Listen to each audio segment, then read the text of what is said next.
Right now, this midday, we are watching out for a winter storm which is headed to the metro. Here's a live look on your right, an area just west of Marshall, which has an ice storm warning right now. You can see on the left there right now, that's a live look at radar as this system makes its way here to the Twin Cities.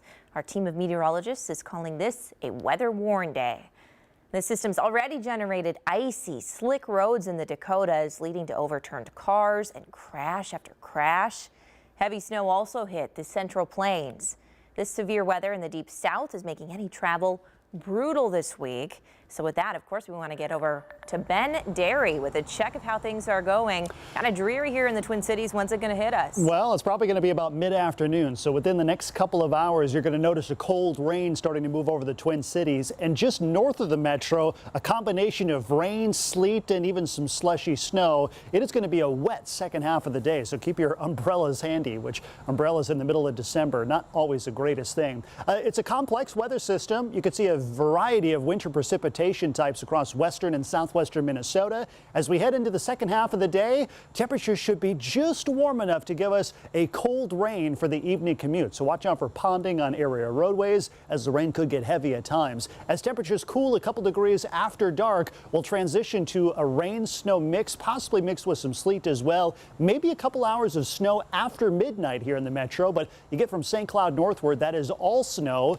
We get a little lull as we head into tomorrow morning, just cloudy and drizzly. Now, these are snow totals just until we get to tomorrow morning. An inch or so of slush here in the metro. Heavy snow for the central and northeastern part of the state. Duluth is likely going to see well over a foot by the time this thing wraps up. Cloudy and damp Wednesday. Snow resumes on Thursday. We could get a couple inches out of that, and then turning colder as we head into next weekend. So it's a large weather system that'll be with us for the next couple of days, Jen. All right. Thank you, Ben.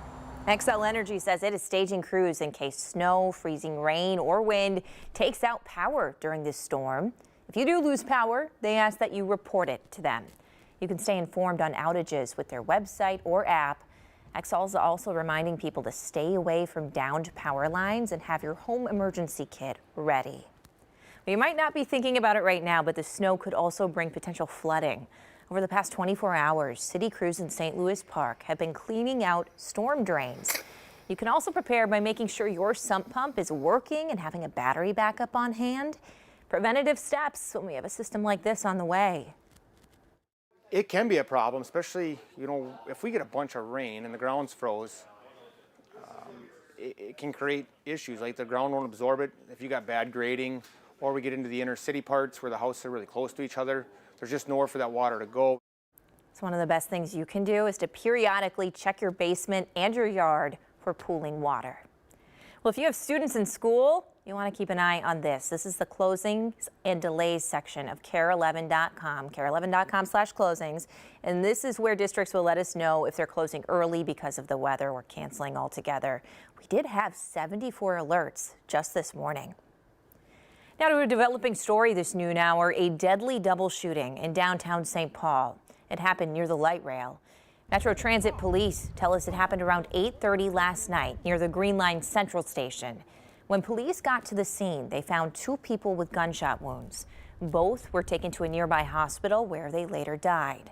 As of midday, no arrests have been made yet. In just about an hour, the Minneapolis City Council is set to vote on a proposed ordinance creating a new community commission on police oversight. It would merge two existing civilian boards.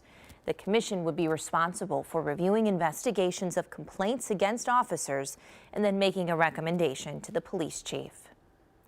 The Hennepin County attorney is leaving office after 24 years, 2 different stretches, and a lot of controversial calls. Mike Freeman sits down with our Lou Raguse to reflect on his career in a final interview. That is coming up on our news tonight at 6.